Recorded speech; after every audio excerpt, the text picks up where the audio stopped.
हर खबर पर होगी आपकी पकड़। डाउनलोड कीजिए एबीपी लाइव ऐप। और अब बात करेंगे विकास दुबे की। यूपी पुलिस के 8 लोगों की हत्या करने वाला विकास दुबे थोड़ी ही देर में बोलने वाला है।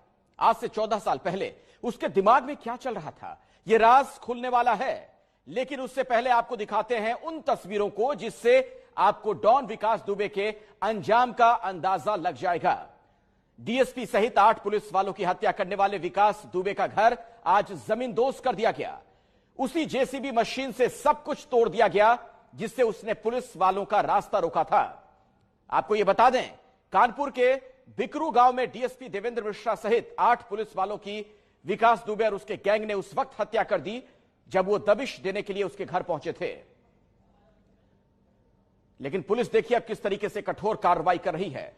विकास दुबे, इस वक्त यह नाम हर किसी की जुबान पर है, लेकिन विकास दुबे अभी कहां है, वो दिखता कैसा है, उसकी हंसी कितनी शैतानी है, यह सब आपने अभी तक नहीं देखा होगा। लेकिन एबीपी न्यूज आपके लिए यूपी पुलिस के 8 लोगों की हत्या करने वाले शैतान को सामने लेकर आया है।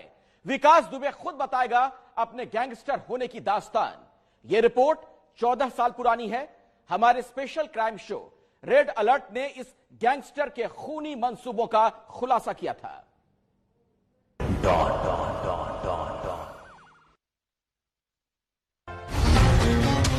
भारत का मैनचेस्टर कानपुर, उत्तर प्रदेश का सबसे बड़ा कारोबारी शहर।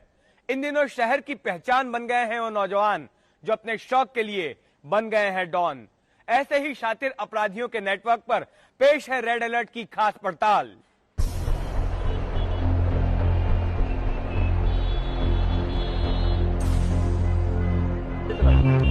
कानपुर की जगमगाती चौड़ी सड़कें या तंग गलियां,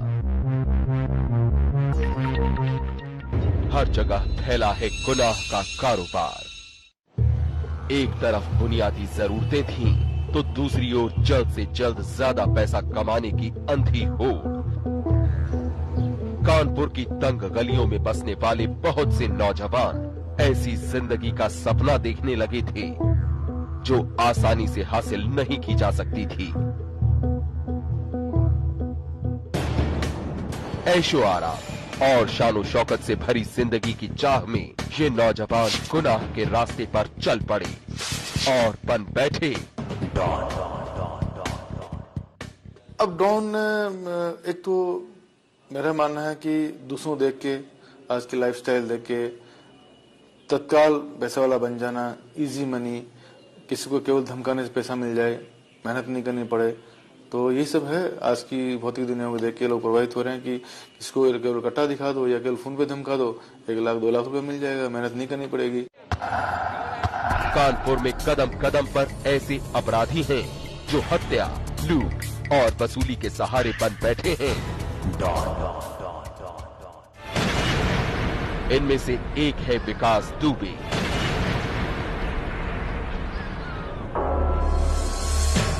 कानपुर के शिवली का रहने वाला विकास कम समय में ज्यादा से ज्यादा शोहरत और दौलत हासिल करना चाहता था।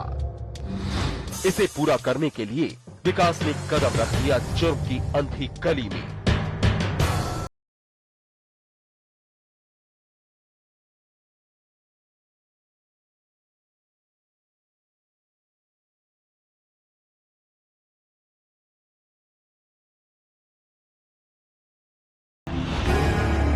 विकास दुबे ताराचंद इंटर कॉलेज में पढ़ चुका था और सिद्धेश्वर पांडे स्कूल के प्रिंसिपल थे। इस तरह विकास और सिद्धेश्वर में था गुरु और शिष्य का नाता। वो चाहते थे डिग्री काल खोज जाए, वो गरीब अमीर की लड़कियां सबके पढ़ जाएं। क्योंकि उनकी एकमात्र लड़की थी, शादी होने के बाद वो मर गई, तो उनको लड़कियों के लिए बहुत इच्छा थी हर लड़की पढ़ जाए। लेकिन सिद्धेश्वर विकास की आंखों में कांटे की तरह चुभने लगे थे। स्कूल के पास एक प्लॉट पर मालिकाना हक के लिए सिद्धेश्वर और विकास का झगड़ा चल रहा था। इसी दौरान 14 नवंबर 2000 को सिद्धेश्वर पर विकास ने अपने भाइयों के साथ हमला कर दिया। इसी स्कूल में सिद्धेश्वर पांडे विकास दुबे को पढ़ाया करते थे। उनका सपना था एक दिन यह स्कूल महाविद्यालय बने, लेकिन उनकी ख्वाहिश पूरी होने से पहले ही विकास दुबे ने अपने साथियों के साथ उनका अंत कर दिया। 14 नवंबर सन 2000 को हुई सिद्धेश्वर की हत्या के इल्जाम में विकास दुबे और उसके भाइयों को आजीवन कारावास की सजा हो गई। लेकिन अब विकास पूरे कानपुर में दबदबा कायम करना चाहता था, मगर उसके रास्ते का रोड़ा था नगर पंचायत अध्यक्ष लल्लन वाजपेयी, और लल्लन वाजपेयी का साथ दे रहे थे तत्कालीन श्रम राज्य मंत्री संतोष शुक्ला। विकास को ये भी नागवार गुजरा और उसने संतोष शुक्ला को भी अपने रास्ते से हटा दिया। विकास दुबे ने स्वयं मारा था संतोष शुक्ला को, क्योंकि संतोष शुक्ला मेरा परोक्ष या प्रत्यक्ष रूप से सपोर्ट करते थे, मेरे ही दल के थे, और चूंकि वो इसी वजह से वो रंजिश मानता था। तो जब संतोष जी यहाँ आए, थाने के पास से निकल रहे थे, तो घेर के वो और उनके साथियों ने उनको मार दिया था वही थाने के अंदर। सरेआम एक मंत्री की हत्या हुई, लेकिन गवाह के नाम पर कोई नहीं।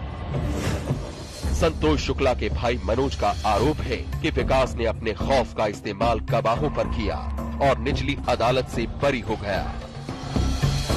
राज्य मंत्री की हत्या और ऐसे परिसर पे हत्या तो स्वाभाविक है, जो गवाह थे और बाद में इसने जमानत पे आने के बाद इसने जो है गवाहों को हड़काया, धमकाया, पैसे का लालच दिया, इस कारण से यहाँ से तो सेशन से तो बरी हो गया।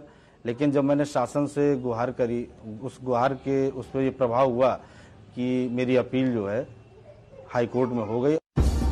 विकास अदालत से तो बरी हो गया, लेकिन उसका खूनी खेल बंद नहीं हुआ। विकास पर इस बार आशा द्विवेदी का सुहाग उजाड़ने का आरोप था। आशा का पति दिनेश दुबे केबल ऑपरेटर था और विकास के रिश्तेदार राजू खुल्लर और उसके साथियों से उसका कारोबारी विवाद था। 12 मार्च 2004 को दिनेश की हत्या कर दी गई, लेकिन विकास दुबे एक बार फिर निचली अदालत से बरी हो गया। विकास दुबे ने, राजू खुल्लड़, अनिल ने, छुन्नी ने, उन लोगों ने हमारे पति का मर्डर किया। कानपुर कोर्ट ने तो इन लोगों को बरी कर दिया, मगर हम चाहते हैं हाई कोर्ट जो है इनको सख्त से सख्त सजा दे। विकास दुबे के एक इशारे पर उसके साथी कुछ भी कर गुजरते हैं। लल्लन वाजपेयी और विकास की दुश्मनी में संतोष शुक्ला के अलावा कई और लोगों ने भी जान गंवाई है। 22 अक्टूबर सन 2002 की शाम लल्लन वाजपेयी के घर बमों से हमला हुआ। हमले में लल्लन वाजपेयी के दोस्त कृष्ण बिहारी मिश्रा समेत 3 लोगों की जानें चली गई और लल्लन वाजपेयी घायल हो गए। वो गलत न कर सके मेरे क्षेत्र में, मेरे लोग सब चैन से सोएं, इसका मैं हमेशा विरोध करता रहा। वो समझता था इसमें ये आड़े आ रहे हैं और कोई व्यक्ति उसको फेस करने के लिए तैयार नहीं हुआ। तो मैंने हमेशा सोच लिया था कि मृत्यु तो जीवन में एक बार होती है और ऐसी मृत्यु वो जिसको सब दुनिया जाने। तो मैंने हमेशा विरोध किया, भले ही उसकी गोली से मर जाऊं ज्यादा अच्छा, लेकिन ज्यादा दिन धुआं देने से थोड़े दिन प्रकाश दे के मर जाऊं तो ज्यादा अच्छा है।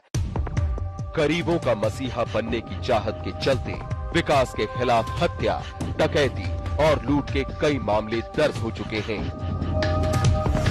उसे आजीवन कारावास की सजा हो चुकी है, लेकिन वो इन दिनों जमानत पर छूटा हुआ है। हर एक तरह का अपराध करते हैं, मर्डर, लूट, डकैती, हर एक तरह के मुकदमे इनके ऊपर 37 मुकदमे दर्ज हैं और अब ये कोशिश कर रहे हैं किसी प्रकार से बचने का, अपने आपराधिक इतिहास से पीछा छुड़ाने का। तो संभवतः है किसी पॉलिटिकल पार्टी को ज्वाइन करना चाहेंगे। मेरे हाई कमान से मुझे निर्देश भी है कि आप जितनी जल्दी स्वस्थ हो जाएं, आपको इलेक्शन लड़ना है। आप जिस समय स्वस्थ हो जाएं, हाई कमान रिपोर्ट करिए, आपको क्षेत्र दिया जाता है, जिस क्षेत्र के लिए आपको कहा जाता है उस क्षेत्र में जाके आप चुनाव की तैयारी कीजिए। कौन से क्षेत्र? अब ये बहन जी के ऊपर डिपेंड है कि बहन जी किस क्षेत्र से मुझे चुनाव लड़ाती है।